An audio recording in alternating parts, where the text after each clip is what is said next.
भगवान की कथा प्रारंभ। प्रथम अध्याय। एक समय नैमिषारण्य तीर्थ में शौनकादि 88,000 ऋषियों ने श्री सूत जी से पूछा, हे प्रभु, इस कलयुग में वेद विद्या रहित मनुष्यों को प्रभु भक्ति किस प्रकार मिलेगी तथा उनका उद्धार कैसे होगा। हे मुनिश्रेष्ठ, कोई ऐसा तप कहिए जिसमें थोड़े समय में पुण्य प्राप्त हो तथा मनवांछित फल भी मिले। वह कथा सुनने की हमारी प्रबल इच्छा है। सर्वशास्त्र ज्ञाता श्री सूत जी बोले कि हे वैष्णवों में पूज्य, आप सबने प्राणियों के हित की बात पूछी है।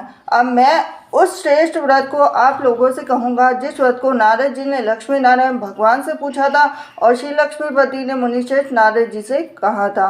वह कथा ध्यान से सुनो। एक समय योगीराज नारद जी दूसरों के हित की इच्छा से अनेक लोकों में घूमते हुए मृत्यु लोक में आ पहुँचे। यहाँ अनेक योनियों में जन्मे हुए प्राय सभी मनुष्यों को अपने कर्मों द्वारा अनेकों दुखों से पीड़ित देखकर विचार करने लगे कि किस यत्न के करने से ही मनुष्यों के दुखों का नाश हो सकेगा।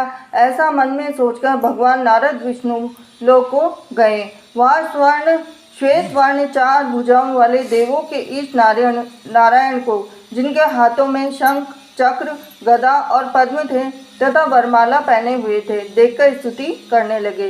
हे भगवान, आप अत्यंत शक्ति से संपन्न हैं। मन तथा वाणी भी आपको नहीं पा सकती है। आपका आदि मध्य अंत नहीं है। निर्गुण स्वरूप सृष्टि के कारण भक्तों के दुखों को नष्ट करने वाले हो, आपको मेरा नमस्कार हो। नारद जी से इस प्रकार की स्तुति सुनकर विष्णु भगवान बोले कि हे मुनि श्रेष्ठ, आपके मन में क्या है? आपका किस काम के लिए आगमन हुआ है? निसंकोच कहो। तब नारद मुनि बोले कि मृत्यु लोक में सब मनुष्य जो अनेक योनियों में पैदा हुए हैं, अपने अपने कर्मों के द्वारा अनेक प्रकार के दुखों से दुखी हो रहे हैं। हे नाथ, मुझ पर दया रखते हो तो बताइए कि उन मनुष्य के सब दुख थोड़े ही प्रयत्न से कैसे दूर हो सकते हैं। श्री भगवान जी बोले कि हे नारद, मनुष्य की भलाई के लिए तुमने बहुत अच्छी बात पूछी है।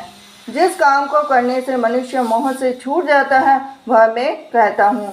सुनो, बहुत पुण्य देने वाला स्वर्ग तथा मृत्यु लोक दोनों में दुर्लभ या उत्तम व्रत है। आज मैं प्रेम वश होकर तुमसे कहता हूँ।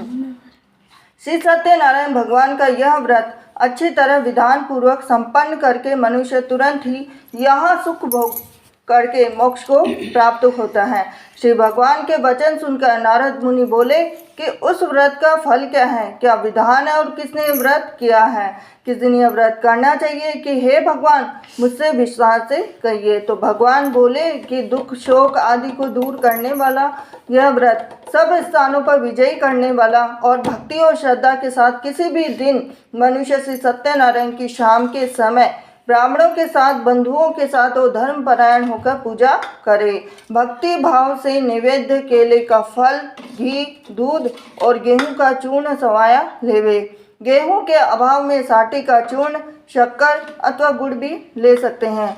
तो भक्ति भाव से भगवान को अर्पण करें। बंधु बांधुओं सहित ब्राह्मणों को भोजन कराएं। तत्पश्चात स्वयं भोजन करें। रात्रि में नृत्य गीत आदि का आयोजन कर श्री सत्यनारायण भगवान का स्मरण करता हुआ समय व्यतीत करें। इस तरह व्रत करने वाले मनुष्य की इच्छा निश्चय पूरी होती है। विशेषकर कलिकाल में मृत्यु लोक पर यही मोक्ष का सरल उपाय है। इति सत्यनारायण व्रत कथा प्रथम अध्याय संपूर्णम। द्वितीय अध्याय। सूत जी बोले, हे ऋषियों, जिसने पहले समय में इस व्रत को किया है उसको कहता हूँ, ध्यान से सुनिए। सुंदर काशीपुरी नगरी में एक अत्यंत निर्धन ब्राह्मण रहता था। वह भूख और प्यास से बेचैन हुआ पृथ्वी पर घूमता था। ब्राह्मणों से प्रेम करने वाले श्री भगवान ने ब्राह्मण को दुखी देखकर बूढ़े ब्राह्मण का रूप धारण कर उसके पास जा आदर के साथ पूछा, हे विप्र, तुम नित्य ही दुखी होकर पृथ्वी पर क्यों घूमते हो? हे श्रेष्ठ ब्राह्मण, यह सब मुझसे कहो, मैं सुनना चाहता हूँ। ब्राह्मण बोला कि मैं तो निर्धन ब्राह्मण हूँ, भिक्षा के लिए पृथ्वी पर ऐसे ही घूमता रहता हूँ। हे भगवान, यदि आप इससे छुटकारे का उपाय जानते हो तो कृपा कर मुझे बताइए। तो वृद्ध ब्राह्मण बोला कि श्री सत्यनारायण भगवान मनवांछित फल देने वाले हैं, इसलिए कि हे ब्राह्मण, तू उनका पूजन कर, जिसके करने से मनुष्य सब दुखों से मुक्त होता है। और ब्राह्मण को व्रत का सारा विधान बतलाकर बूढ़े ब्राह्मण का रूप धारण करने वाले श्री सत्यनारायण भगवान अंतर्धान हो गए। जिस व्रत को वृद्ध ब्राह्मण ने बताया था, मैं उससे अवश्य करूँगा। यह निश्चय करने पर उस ब्राह्मण को रात में नींद नहीं आई। वह सवेरे उठकर श्री सत्यनारायण भगवान के व्रत का निश्चय कर भिक्षा के लिए चल दिया। उस दिन उसको भिक्षा में बहुत धन मिला, जिससे बंधु बांधवों के साथ उसने श्री सत्यनारायण का व्रत किया। इसके करने से वह विप्र सब दुखों से छूटकर अनेक प्रकार की संपत्तियों से युक्त हुआ। उस समय से वह विप्र हर मास व्रत करने लगा। इस तरह सत्यनारायण भगवान के व्रत को जो करेगा, वह सब पापों से छूटकर मोक्ष को प्राप्त होगा। आगे से जो पृथ्वी पर सत्यनारायण भगवान का व्रत करेगा, सब दुखों से छूट जाएगा। और इस तरह नारद जी से नारायण का कहा हुआ यह व्रत मैंने तुमसे कहा। हे विप्रो, मैं अब और क्या कहूँ? तो ऋषि बोले कि हे मुनीश्वर, संसार में इस विप्र को सुनकर किस किसने व्रत को किया है, हम सब सुनना चाहते हैं। इसके लिए हमारे मन में श्रद्धा है। सूत जी बोले कि हे मुनियों, जिसने इस व्रत को किया है वह सब सुनो। एक समय यह ब्राह्मण धन्य और ऐश्वर्य के अनुसार बंधु बांधवों के साथ व्रत करने को तैयार हुआ। उसी समय एक लकड़ी बेचने वाला बूढ़ा आदमी वहां आया और बाहर लकड़ियों को रखकर विप्र के मकान में गया। अब प्यास से दुखी लकड़हारा उनको व्रत करते देखकर विप्र को नमस्कार कर कहने लगा कि आप ये किसका पूजन कर रहे हैं और इस व्रत के करने से क्या फल मिलता है, तो कृपा करके मुझे बताइए। तो ब्राह्मण ने कहा कि सब मनोकामनाओं को पूरा करने वाला यह श्री सत्यनारायण भगवान का व्रत है। इन्हीं की कृपा से मेरे यहाँ धन धान्य आदि की वृद्धि हुई है। और विप्र ने इस व्रत के बारे में जानकर लकड़हारा बहुत ही प्रसन्न हुआ और भगवान का चरणामृत ले भोजन करने के बाद अपने घर को गया। लकड़हारे ने अपने मन में इस प्रकार का संकल्प किया कि आज ग्राम में लकड़ी बेचने से जो धन मिलेगा, उसी से सत्यनारायण देव का उत्तम व्रत करूँगा। यह मन में विचार कर वह बूढ़ा आदमी लकड़ियाँ अपने सिर पर रखकर जिस नगर में धनवान लोग रहते थे, वह ऐसे सुंदर नगर में गया। अब उस रोज वहाँ पर उसे उन लकड़ियों के दाम पहले दिनों से चौगने मिला। तब वह बूढ़ा लकड़ा दाम ले अति प्रसन्न होकर पक्के केले के फल, शक्कर, घी, दुग्ध, दही और गेहूं का चूरन इत्यादि के व्रत की कुल सामग्रियां लेकर अपने घर को गया।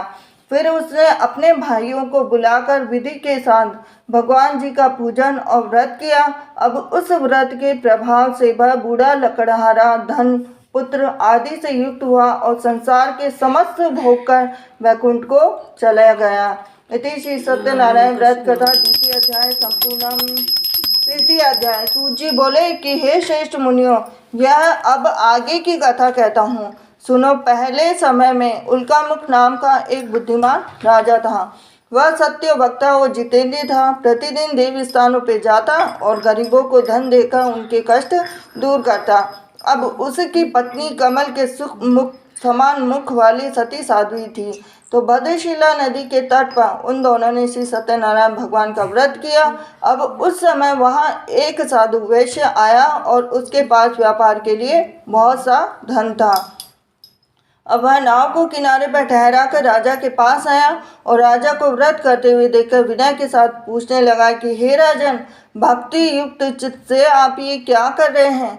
मेरे सुनने की इच्छा है, सो आप मुझे बताइए। अब राजा बोला कि हे साधु, अपने बांधवों के साथ पुत्रादि की प्राप्ति के लिए महाशक्तिमान सत्यनारायण भगवान का व्रत व पूजन कर रहा हूँ। राजा के वचन सुनकर साधु आदर से बोला कि हे राजन, मुझसे इसका सब विधान कहो। मैं भी आपके कथना अनुसार इस व्रत को करूँगा। मेरे भी कोई संतान नहीं है, इससे शायद हो जाए। तो राजा ने सब विधान सुन व्यापार से निवृत्त हो और आनंद के साथ घर पे गया। अब साधु ने अपनी पत्नी से संतान देने वाले इस व्रत का समाचार सुनाया और कहा कि जब मेरे संतान होगी तब मैं इस व्रत को करूँगा। अब साधु ने वचन अपनी पत्नी लीलावती से कहे तो एक दिन उसकी पत्नी लीलावती पति के साथ आनंदित हो सांसारिक धर्म में प्रवृत्त होकर श्री सत्यनारायण भगवान की कृपा से गर्भवती हो गई। अब 10वें महीने में उसके एक सुंदर कन्या का जन्म हुआ। दिनों दिन वह इस तरह बढ़ने लगी जैसे शुक्ल पक्ष का चंद्रमा बढ़ता है। कन्या का नाम कलावती रखा गया। तब लीलावती ने मीठे शब्दों में अपने पति से कहा कि मैं जो आपने जो संकल्प किया था भगवान का व्रत करूँगा, अब आप उसे करिए। साधु बोला कि हे विप्रे, कन्या के विवाह पर व्रत करूँगा। अब इस प्रकार अपनी पत्नी को आश्वासन देकर वह नगर को गया। अब कलावती पितृगृह में वृद्धि को प्राप्त हो गई। साधु ने जब नगर में सखियों के साथ अपनी पुत्री को देखा तो तुरंत ही दूत को बुलाकर कहा कि पुत्री के लिए कोई वर देखकर लाओ। अब साधु की आज्ञा पाकर दूत कंचन नगर पहुंचा तो वहां पर खोज का देखभाल करके लड़की के लिए सुयोग्य वणिक पुत्र को ले आया। अब सुयोग्य लड़के को देखकर साधु ने अपने बंधु बांधवों सहित प्रसन्न चित्त अपनी पुत्री का विवाह उसके साथ कर दिया, किंतु दुर्भाग्य से विवाह के समय भी उस व्रत को करना भूल गया। तब श्री सत्यनारायण भगवान क्रोधित हो गए और श्राप दिया कि तुम्हें दारुण दुख प्राप्त होगा। आपने कार्य में कुशल साधु बनिया जामाता सहित नावों को लेकर व्यापार करने के लिए समुद्र के समीप स्थित रत्नापुर नगर में गया। अब वहां पर दोनों ससुर जमाई चंद्रकेतु राजा के उस नगर में व्यापार करने लगे। अब एक दिन भगवान सत्यनारायण की माया से प्रेरित होकर कोई चोर राजा का धन चुराकर भागा जा रहा था, किंतु राजा के दूतों को आता देखकर चोर ने घबराकर भागते हुए राजा के धन को वहीं किसी नाव में छुपा दिया जहां पर कि वो ससुर जमाई ठहरे हुए थे। अब चोर तो भाग गए। जब दूतों ने उस साधु वैश्य के पास राजा के धन को देखा तो दोनों को बांधकर ले गए और प्रसन्नता से दौड़ते हुए राजा के समीप जाकर बोले, यह 2 चोर हम पकड़कर लाए हैं, देखकर आज्ञा दें। तब राजा की आज्ञा से उनको कठिन कारावास में डाल दिया गया। अब उनका धन भी छीन लिया। फिर सत्यनारायण भगवान के श्राप के द्वारा उनकी पत्नी भी घर पर बहुत दुखी हुई। घर पर जो धन था वो भी चोर चुरा कर ले गए। शारीरिक और मानसिक पीड़ा तथा भूख प्यास से अति दुखित हो अन्न की चिंता में कलावती एक ब्राह्मण के घर गई। अब वहाँ उसने सत्यनारायण भगवान का व्रत करते हुए देखा, उनकी कथा सुनी, प्रसाद ग्रहण कर रात को घर आई। माता बोली कि कलावती, हे पुत्री, अब तक कहाँ रही? तब तेरे मन में क्या है? तो कलावती बोली कि हे माता, मैंने एक ब्राह्मण के घर पे श्री सत्यनारायण भगवान का व्रत देखा तो कन्या के वचन सुनकर लीलावती भगवान के पूजन की तैयारी करने लगी। लीलावती ने परिवार और बंधुओं सहित श्री सत्यनारायण भगवान का पूजन किया और वर मांगा कि मेरे पति और दामाद शीघ्र आ जावे। साथ ही प्रार्थना की कि हम सबका अपराध क्षमा करो। सत्यनारायण भगवान इस व्रत से संतुष्ट हो गए और राजा चंद्रकेतु को स्वप्न में दर्शन देकर कहा कि हे राजन, दोनों वैश्यों को प्रातः ही छोड़ दो। उनका सब धन तुमने जो ग्रहण किया था वो उन्हें वापस दे दो। मैं तेरा धन, पुत्र, राज्य ये सब नष्ट कर दूंगा। तो राजा ने ऐसे वचन सुनकर भगवान अंतर्ध्यान हो गए। प्रातःकाल जब राजा चंद्रकेतु की सभा हुई तो सभा में उन्होंने अपना स्वप्न सुनाया और दोनों वणिक पुत्रों को केस से मुक्त कर सभा में बुलाया। दोनों ने आते ही राजा को नमस्कार किया और राजा को मीठे वचनों से कहा कि हे महानुभाव, भावी बस ऐसा कठिन दुख प्राप्त हुआ है, अब तुम्हें कोई भय नहीं है। ऐसा कहकर राजा ने उनको नए नए वस्त्र आभूषण पहनाए तथा उनके पास जितना धन था उनसे दुगना धन देकर उनको आदर से विदा किया। दोनों वैश्य अपने घर को चल दिए। इति श्री सत्यनारायण व्रत कथा 3 अध्याय संपूर्णम। 4 अध्याय। सूत बोले, वैश्य ने मंगलाचरण करके यात्रा आरंभ की। अपने नगर को चला तो उनके थोड़ी दूर निकलने पर दंडी वेशधारी श्री सत्यनारायण भगवान ने उनसे कहा कि हे साधु, तेरी नाव में क्या है? अभिमानी वणिक हंसता हुआ बोला कि हे दंडी, आप ऐसा क्यों पूछ रहे हो? क्या धन लेने की इच्छा है? तो मेरी नाव में तो बेलपत्ते भरे हुए हैं। तो वैश्य का कठोर वचन सुनकर भगवान ने कहा कि तुम्हारा वचन सत्य हो। दंडी ऐसा कहकर वहाँ से दूर चले गए। कुछ दूर जाकर समुद्र के किनारे बैठ गए। अब दंडी के जाने पर वैश्य ने नित्य क्रिया करने के बाद नाव को ऊंची उठी देखकर अचंभा किया और नाव में बेल पत्ते आदि देखकर मूर्छित हो जमीन पर गिर पड़ा। फिर मूर्छा खुलने पर अत्यंत शोक प्रकट करने लगा। जब उसका दामाद बोला कि आप शोक न करें, यह दंडी का शाप है, अतः उनकी शरण में चलना चाहिए, वहाँ हमारी मनोकामना जरूर पूरी होगी। अब दामाद के वचन सुनकर दंडी के पास पहुँचा, अत्यंत भक्ति भाव से नमस्कार करके बोला कि मैंने जो आपसे असत्य वचन कहे थे उनको क्षमा करिए। ऐसा कहकर महान शोकाकुल होकर रोने लगा। जब दंडी भगवान बोले कि हे वणिक पुत्र, मेरी आज्ञा से बार बार तुम्हें दुख प्राप्त हो रहा है, तो मेरी पूजा से विमुख हुआ है। तो साधु बोला कि हे भगवान, आपकी माया से तो ब्रह्मा भी नहीं जान सकते, तो मैं अज्ञानी कैसे जान सकता हूँ, आप ही बताइए। तो आप प्रसन्न होइए, मैं सामर्थ्य के अनुसार आपकी पूजा करूँगा, मेरी रक्षा करो, पहले के समान नौका में धन भर दो। उसके भक्ति युक्त वचन सुनकर प्रसन्न हो उसकी इच्छा अनुसार वर देकर अंतर्ध्यान हो गए। तब उन्होंने नाव पर आकर देखा कि नाव धन से परिपूर्ण है। फिर वह भगवान सत्यनारायण का पूजन कर साथियों सहित अपने नगर को चला। जब अपने नगर के निकट पहुंचा तब दूत को घर भेजा और दूत ने साधु के घर जा उसकी स्त्री को नमस्कार कर कहा कि साधु, आपने अपने दामाद सहित इस नगर के समीप आ गए हैं। तो लीलावती और कलावती उस समय भगवान का पूजन कर रही थी। ऐसा वचन सुनकर भगवान भी बड़े सत्यदेव का पूजन कर पुत्री से कहा कि मैं आपके दर्शन का जाती हूँ, तू कार्य पूर्ण कर शीघ्र आ जाना। परंतु कलावती व्रत और प्रसाद छोड़कर पति के पास चली गई। अब ऐसा करने पर प्रसाद की अवज्ञा के कारण सत्यदेव ने रुष्ट हो उसके पति को नाव सहित पानी में डुबा दिया। अब कलावती अपने पति को न देखते हुए रोता हुआ देख साधु दुखित बोला कि हे प्रभु, मुझसे या मेरे परिवार से जो भूल हुई है उसे क्षमा करो। उसके दीन वचन सुनकर सत्यदेव प्रसन्न हो गए और आकाशवाणी हुई कि हे साधु, तेरी कन्या मेरे प्रसाद को छोड़कर आई है, इसलिए उसका पति अदृश्य हुआ। यदि वह घर जाकर प्रसाद खाकर लौटे तो उसे पति अवश्य मिलेगा। ऐसे ही आकाशवाणी सुनकर कलावती ने घर पहुंचकर प्रसाद खाया, फिर आकर पति के दर्शन किए। तत्पश्चात साधु ने बंधु बांधवों सहित सत्यदेव का विधि पूर्वक पूजन किया और इस लोक का सुख भोग का अंत में स्वर्गलोक को गया। इति चतुर्थ अध्याय संपूर्णम। पंचम अध्याय। सूत जी बोले कि हे ऋषियों, मैं और भी कथा कहता हूँ, सुनो। प्रजापालन में ली तुंगध्वज नाम का एक राजा था। उसने भी भगवान का प्रसाद खाकर बहुत दुख पाया। एक समय वन में जाकर वन्य पशुओं को मारकर बड़ के वृक्ष के नीचे आया। वहाँ उसने ग्वालों को भक्ति भाव से बांधवों सहित श्री सत्यनारायण जी का पूजन करते हुए देखा और राजा को देखकर भी अभिमानवश वहाँ नहीं गया और न नमस्कार किया। और जब ग्वालों ने भगवान का प्रसाद उनके सामने रखा तो प्रसाद को त्याग कर अपनी नगरी को चला गया। वहाँ उसने विश्वास कर ग्वालों के समीप गया और विधि पूर्वक भोजन कर प्रसाद खाया तो सत्यनारायण देव की कृपा से सब कुछ पहले जैसा ही हो गया।